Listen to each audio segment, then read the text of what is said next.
Going to say about phases in programming. The first one is problem formulation, second one is algorithm, third one is flowchart, fourth one is program, fifth one translation, sixth one debugging and testing, and seventh one, the last one is documentation. Okay. Suppose if we get a problem, first step is problem formulation. So what is in problem formulation? First we have to identify what is the question, correctly what is the question, that we have to first find out. We won't go for programming, we don't think of C++, Java, we don't want to think about that. First we have to think about what is the question, what we have to find out and what we don't have to find out. Okay, so for example, the problem is we want to add two numbers and we have to display the result only. So the question is we have to add two numbers.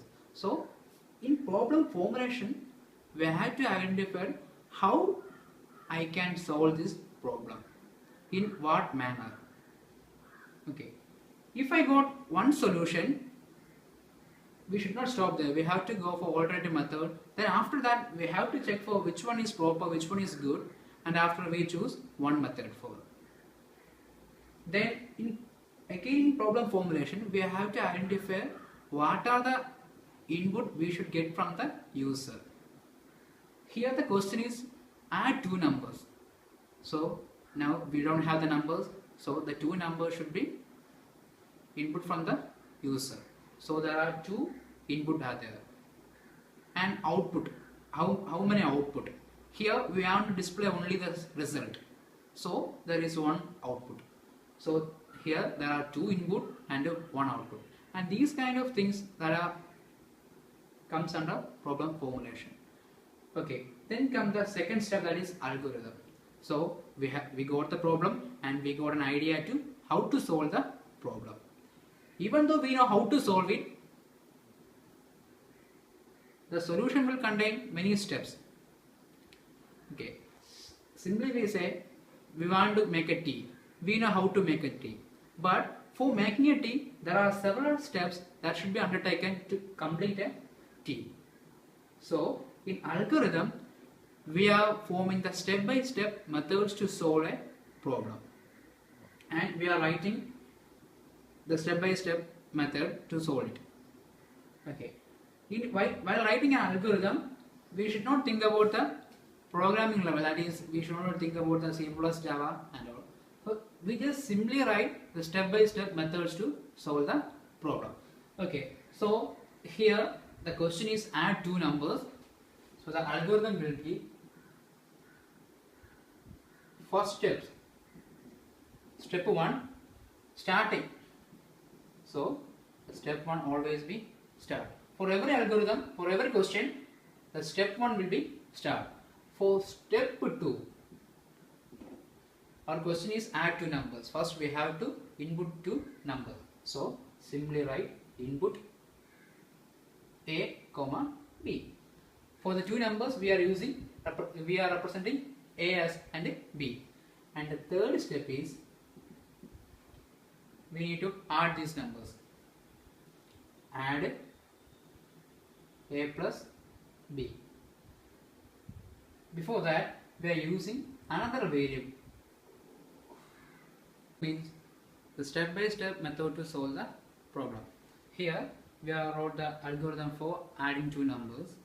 There are two input. First we have to input two numbers, then we have to add, then we have to display the sum.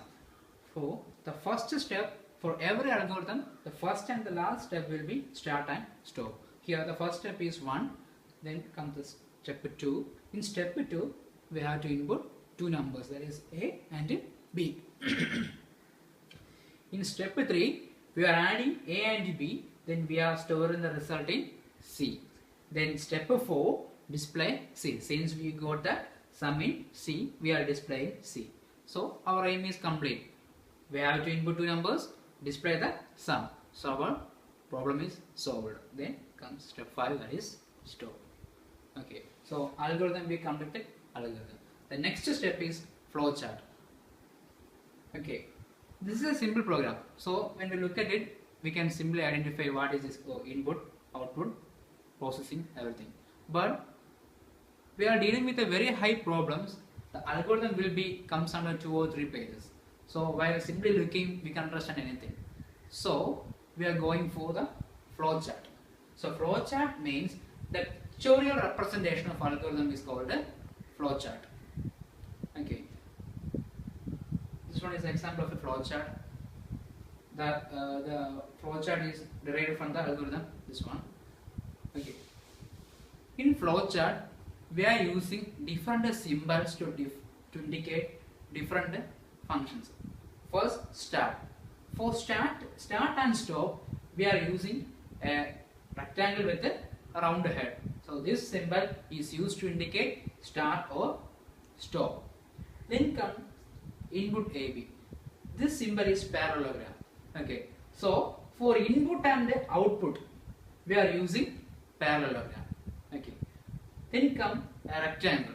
For processing, that is we are storing a value in another one, we are adding, subtracting, any kind of processing that we are represented by using a rectangle. Okay. There are other two symbols. One is a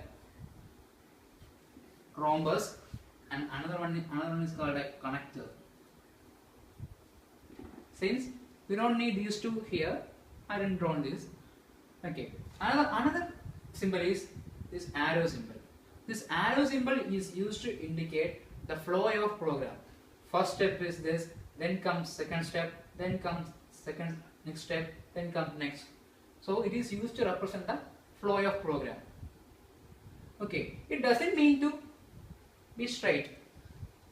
From here, it can go like this or go like this. Okay. So the arrow shows the flow lines. Okay, rhombus. Rhombus means it is a decision making statements are represented by rhombus. Okay. So from somewhere a flow is coming, then here comes a decision. Okay. After the decision, we have to go for this way or either this way. Maybe we can have 3 different ways. Okay. While checking the condition here, if it is satisfied, it's depending upon the next flow is depending upon the condition here. Okay. So we are having 3 different ways depending upon the condition. We will go this way, or this way. This one is rhombus, and the last one is connectors. Okay. This is a simple program, simple flowchart, and it will contain in a page. But if the program is very high, the flowchart may be within 2 or 3 pages. So if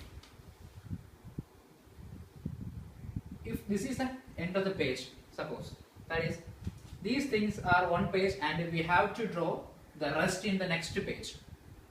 Okay. But there is a problem in it, because here there is no problem, but in actual case, at the end of the problem, there may be different ways the flow is coming. Like this, after this, it may come like this, it may come like this, and it may come like this. Okay. But here is the end of the page.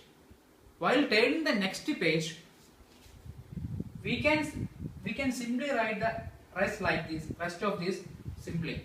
So indicating the starting of this, the next page, we are representing connectors. For that,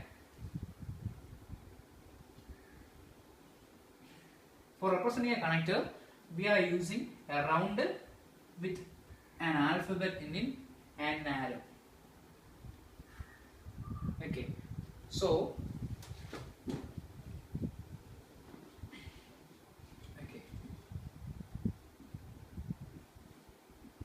this is the end of the paper.